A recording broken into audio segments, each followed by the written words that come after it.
Hello, dear students of class 10. Welcome to session 4 on linear equation in two variables. Dear students, in this chapter we have completed our graphical method, and in algebraic method we have completed our two methods that were a substitution method and elimination method. Today we are going to discuss about cross multiplication method. क्या ये method, इसको आइए समझते हैं. आपके पास standard form में इस तरह से दो लीनियर इक्वेशन गिवन होंगी. मैं स्टैंडर्ड फॉर्म की बात कर रहा हूं. मैं a1x इस तरह से जो आपके पास इक्वेशन गिवन होगी, that is not standard. a1x plus v1y is equal to c1. This is not standard. अगर c1 को ट्रांसपोज करोगे तो minus c1 is equal to 0 होगा ना. ये केस नहीं लेंगे हम स्टैंडर्ड फॉर्म की बात कर रहे हैं. क्रॉस मल्टीप्लीकेशन में हम स्टैंडर्ड फॉर्म ही लेंगे.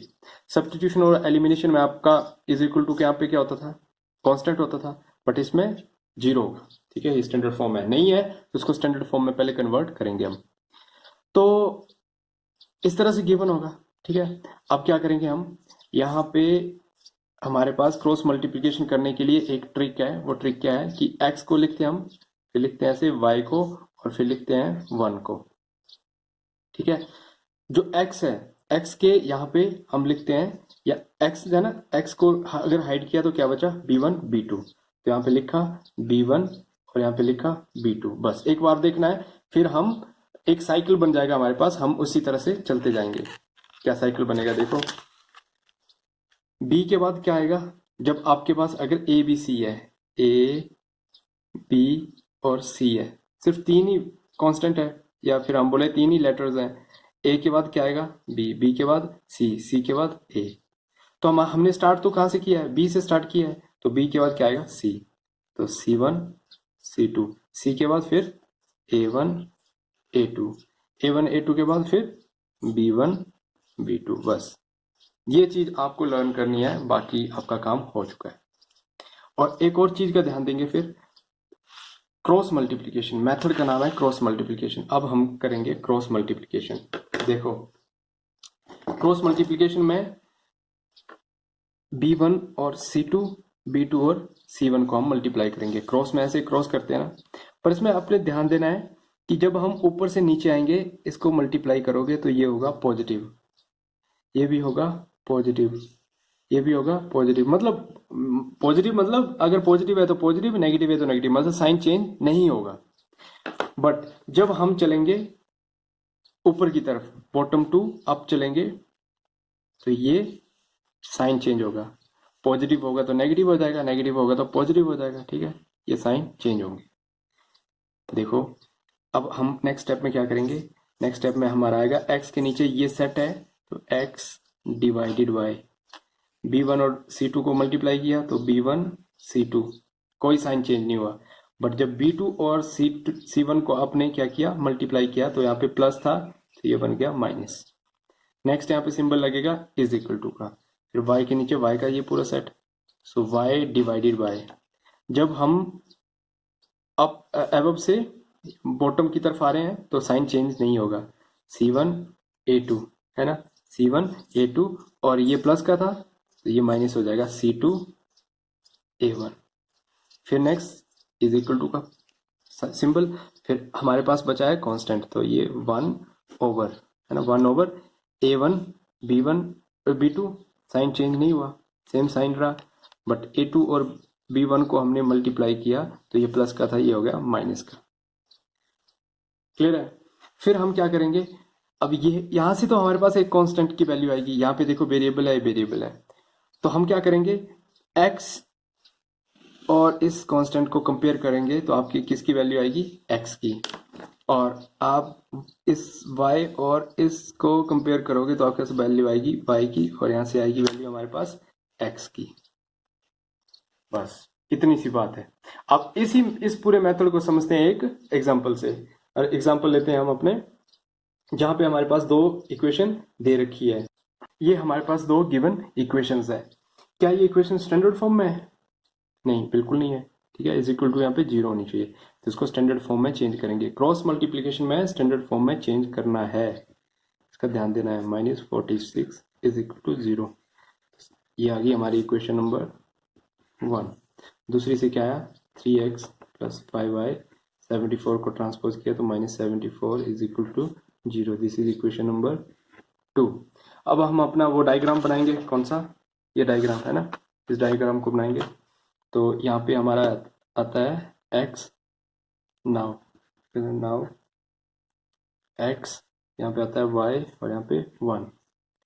x के यहाँ पे v1 की वैल्यू है 3, v2 5, फिर नेक्स्ट c1 -46 -74, फिर इसके बाद क्या आता है, फिर वापिस a1 2 a2 3, फिर दोबारा से b1 एंड b2। क्लियर है? इसको लिखने के बाद फिर हम क्या करते हैं, मल्टीप्लाई करते हैं। ठीक है, x के नीचे x का पूरा ये सिस्टम, y के नीचे पूरा y का ये सिस्टम, 1 के नीचे ये पूरा 1 का। देखते हैं फिर x डिवाइडेड बाय पहले मल्टीप्लाई करेंगे हम 3 इंटू 74, तो 3 इंटू -74 ही आएगा। फिर ये साइन चेंज हो जाएगा, ये है ना, ये साइन होगा माइनस का, और 5 into -46 is equal to y के नीचे -46 as it is, 3 as it is, यहाँ पे लग जाएगा माइनस, तो ये -74 इंटू 2, लास्ट में क्या बचा 1 divided bye 2 into 5 minus 3 into 3। देख लो एक बार, पॉज करके देख लेना अगर कुछ क्लियर नहीं हो रहा है तो। नेक्स्ट क्या करेंगे, अब हम सिंप्लीफाई करेंगे इसको। तो x डिवाइडेड बाय 74 को 3 से मल्टीप्लाई करेंगे तो हमारे पास आएगा 222, और किसका, ये आएगा माइनस का। जैसे माइनस माइनस प्लस हो जाएगा और ये बन जाएगा 230 is equal to y divided by, इसको मल्टीप्लाई करेंगे माइनस प्लस माइनस हो जाएगा, 46 3 जार, जब मल्टीप्लाई करेंगे तो आपके पास आएगा 138, और माइनस माइनस ये प्लस हो जाएगा, तो 74 इंटू 2 करेंगे तो ये आएगा 148 इज इक्वल टू की जगह इज इक्वल टू 1, 5 2 जार 10, माइनस 3 3 जार 9। तो इसको और सिंप्लीफाई करेंगे हम। ठीक है, और सिंप्लीफाई करेंगे तो हमारे पास बनेगा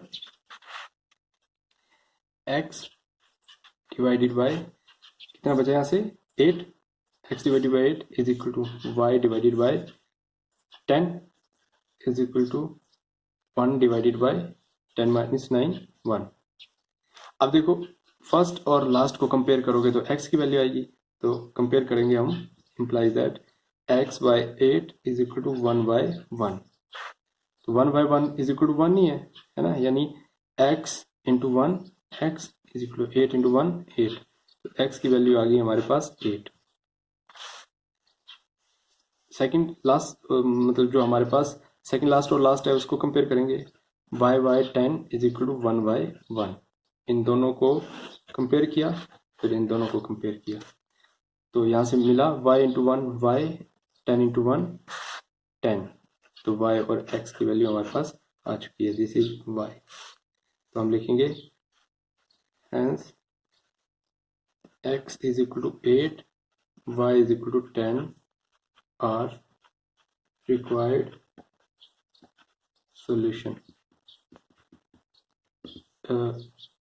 ठीक है, x equal to 8 and y is equal to 8 is required solution, एक सॉल्यूशन आया ना, ये इज रिक्वायर्ड सॉल्यूशन। क्लियर हो गया है? आई होप ये आपको क्लियर हो गया है। अगर क्लियर नहीं हुआ है तो बताना है मुझे, बस ये डायग्राम अपने याद रखनी है, ये जो डायग्राम है। ओके, तो नेक्स्ट सेशन में हम इसके 3.5 के क्वेश्चंस हैं, अगर आपको क्लियर नहीं हो रहे हैं तो मुझे बता देना है कि कौन कौन से क्वेश्चन क्लियर नहीं है।